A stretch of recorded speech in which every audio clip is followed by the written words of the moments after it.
Olá pessoal, tudo bem? Aqui é o professor Marcelo, do canal Resenha Forense, de volta ao Código de Processo Civil comentado. São apenas comentários didáticos, tá? Então não é um curso de processo civil. Se você quiser profundidade, acesse resenhaforense.com.br e veja os links na descrição do vídeo. Por gentileza, inscreva-se no canal, curta o vídeo, isso nos ajuda bastante. A gente ainda segue comentando aqui o processo de inventário e a partilha, né? Capítulo que conta com várias sessões. Já comentamos as sessões 1, 2 e 3 do capítulo 6º. E há mais sessões aqui. Hoje a gente fala da sessão 4ª, que cuida basicamente da comunicação processual envolvendo inventário e partilha. Então, a sessão aqui cuida de citações e de eventuais impugnações. Então, é uma sessão preocupada com o exercício do contraditório na inventariância e na partilha. Vejam só, artigo 626. Feitas as primeiras declarações, e eu lembro bem que mostrei aqui o que são as primeiras declarações. No vídeo passado, falávamos justamente da seção 3ª, que cuida do inventariante e das primeiras declarações. Vejam, por exemplo, o artigo 620 do CPC, já comentado no vídeo passado. Então, ver artigo 620 do CPC, já foi comentado, né? Então, feito este primeiro ato, que é aquele ato que o inventariante traz as primeiras declarações, o juiz mandará citar.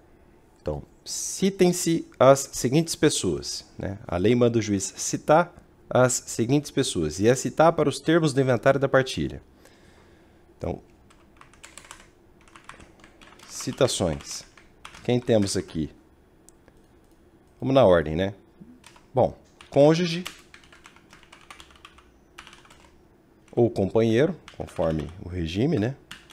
Cônjuge no casamento, companheiro na união estável. Herdeiros, legatários,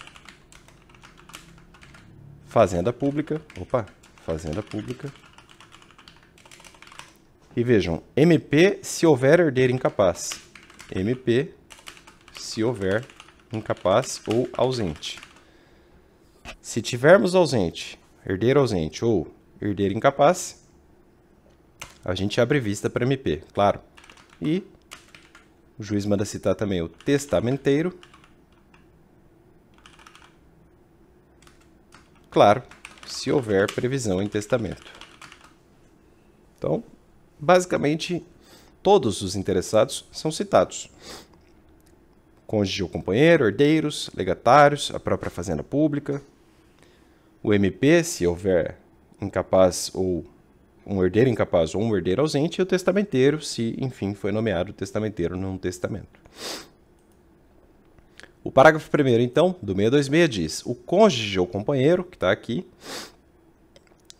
os herdeiros e os legatários, que estão aqui, então, cônjuge ou companheiro, os herdeiros ou legatários serão citados por correio, observado o disposto no 247.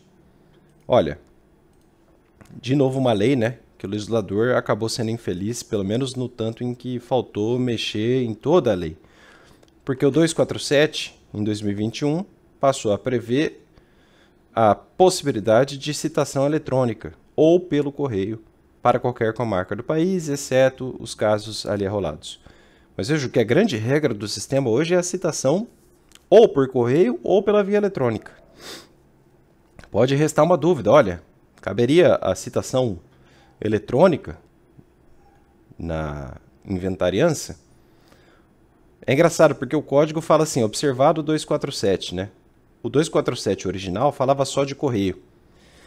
Agora, a lei de 2021 não mexeu aqui no parágrafo 1º do 626 para falar em citação eletrônica. Ele continua falando pelo correio.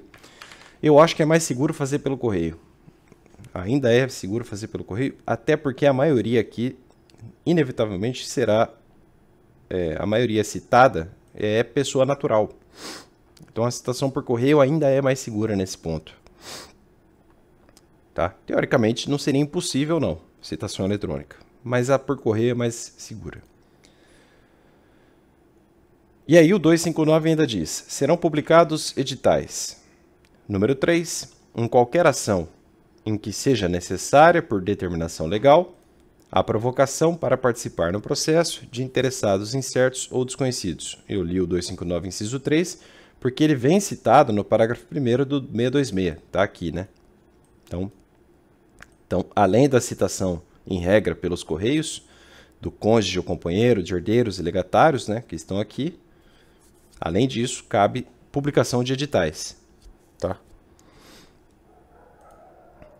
O juiz, então, manda publicar editais. Parágrafo 2º.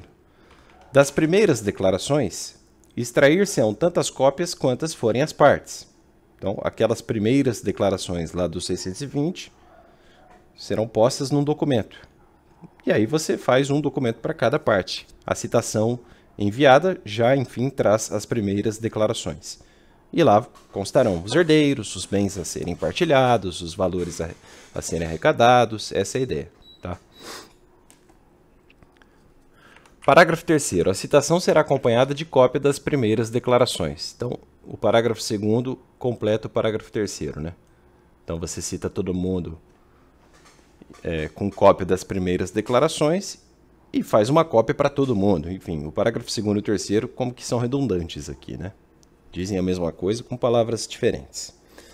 Parágrafo 4º. Incumbe ao escrivão remeter cópias à Fazenda Pública, ao Ministério Público, ao testamenteiro, se houver, e ao advogado, se a parte já estiver representada nos autos. Enfim, todo mundo lerá os autos. Acaba sendo assim, né? Na prática, é mais fácil falar assim, ó, Fazenda, toma aí ela é citada com cópia, mas na prática tudo estará nos autos, né? Principalmente se os autos forem eletrônicos, é mais fácil fazer por esse caminho. 627.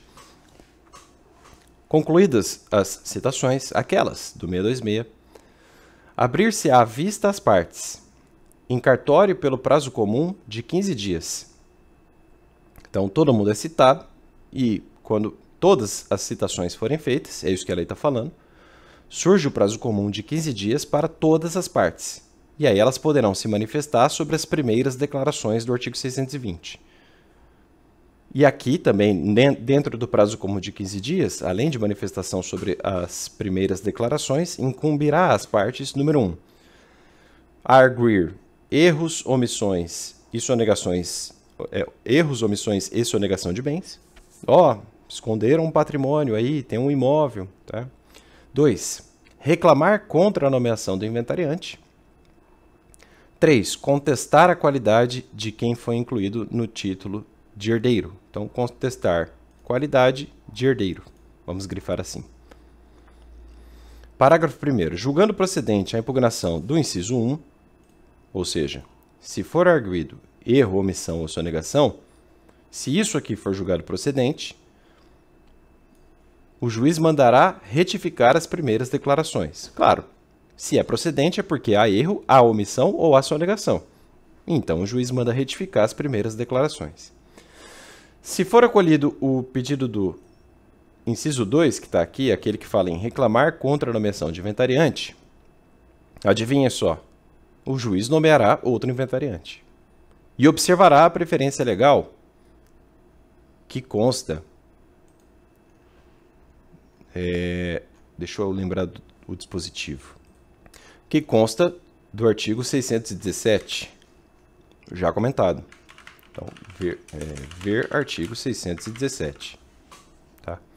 E por fim, de uma forma muito didática, o código ainda gruda o parágrafo 3º ao inciso 3º. Então, verificando que a disputa sobre a qualidade de herdeiro, aqui alude o inciso 3º, esse aqui, né? Contestar a qualidade de herdeiro. Enfim, se o juiz verificar que isso demanda a produção de provas que não a documental, se isso demanda a produção ou dilação probatória diferente da prova documental, que assume forma documental, por exemplo, se for necessária a oitiva de testemunha ou carta precatória para ouvir alguém, enfim, nesse caso, o juiz remeterá à parte as vias ordinárias e sobrestará até o julgamento da ação a entrega do quinhão que na partilha couber ao herdeiro admitido. Então é como se fosse uma reserva cautelar de patrimônio. O juiz fala assim, olha, tá bom, você quer contestar a qualidade de herdeiro, né? Só que isso exige produção de provas diferentes da forma que assumem forma diferente da documental. Você quer, por exemplo, ouvir testemunha, depoimento pessoal, enfim, tá tudo certo. Só que a discussão vai ser lá, nas vias ordinárias. E aqui, nos autos do inventário, eu vou declarar então o sobrestamento do julgamento desta ação e a entrega do quinhão que daí decorreria fica suspensa. O dinheiro vai ficar aqui dentro dos autos, por segurança, até que lá seja o assunto decidido em caráter definitivo. É isso que a lei está falando. E se ele ganhar, enfim, ele tem o seu quinhão assegurado. 628. Aquele que se julgar preterido. Preterido é, enfim, aquele que foi esquecido, né? Aquele que se julgar preterido, vamos ver sinônimos aqui no Word, ó. Desprezado, né? Enfim. Aquele que se julgar preterido poderá demandar sua admissão no inventário, requerendo-a antes da partilha. Então, ó, quem se sentir preterido tende a aparecer antes da partilha, pelo menos em regra. E, quando comparecer alguém dizendo-se preterido, antes da partilha, o juiz deve ouvir as partes em 15 dias, para depois decidir.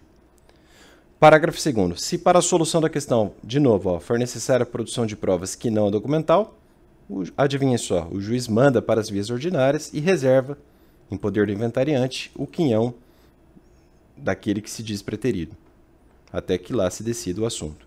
Se ele ganha, o quinhão está reservado, se ele perde, o quinhão é repartilhado entre os efetivos herdeiros, né? 629. A Fazenda Pública, no prazo de 15 dias, após a vista de que trata o 627, que é esse aqui, que a gente já leu, informará ao juízo, de acordo com os dados que constam de seu cadastro imobiliário, valor dos bens de raiz, valor de imóveis, né? Descritos nas primeiras declarações. Então, a fazenda aqui, claro, a lei aqui acaba se referindo à fazenda municipal, em regra, que lança IPTU. Então, ela está acostumada a lidar com esse assunto e ela conhece o valor venal dos imóveis. Então, ela oficia para o juiz e o informa, olha, esse imóvel aí que está na partilha vale tantos milhões de reais. Então, segue aí o valor dos bens de raiz, como diz a lei, né? Só isso, pessoal. No próximo vídeo, a gente comenta a seção que cuida de avaliação e cálculo de imposto. Enfim, impostos que incidem na inventariância e na partilha, mas aí para um outro assunto. Obrigado e até mais. Tchau, tchau.